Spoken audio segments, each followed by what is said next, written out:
Here's the video of the clock. It's very easy to work actually. I was a little frightened.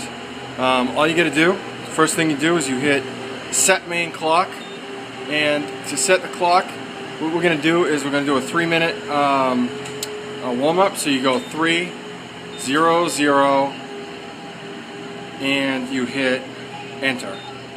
And then you're gonna see it goes 3 minutes up there on the board. And when you're ready, you hit start, which is right here. So you can see it on the screen here, and you can see it on the screen there, up there. It's starting to count down. When you hit the stop key, which is right here, it's going to stop. You hit stop, that's going to stop at 2:49. That stops at 2:49.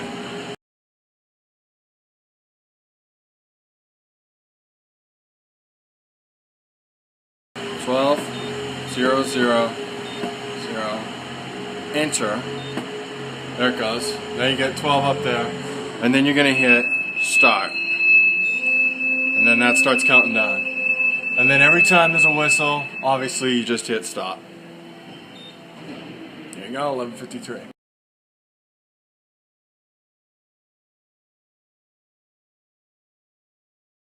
All you do with a penalty is you hit player penalty, which is right here, player penalty. So you hit player penalty once. You enter in the jersey number, so if it's number, we'll say number 4, hit number 4, enter, and then right here it's going to default to 2-minute penalty, so then you do 1:30, one for 1:30 seconds, okay, and then you hit enter, okay. Now what you're going to see there on the clock is number 4 has a penalty for 1 minute and 30 seconds. As soon as you hit the start button right here, the penalty is going to begin, okay. So right here we're going to hit the start button, you're going to see everything go. The clock is going to go and the penalty is going to go at the same time. So right there, you get the clock, you get the penalty, all going at the same time. You're going to hit stop. What you're going to see on the board there you go, 1:43, and you get the penalty going down. That's it.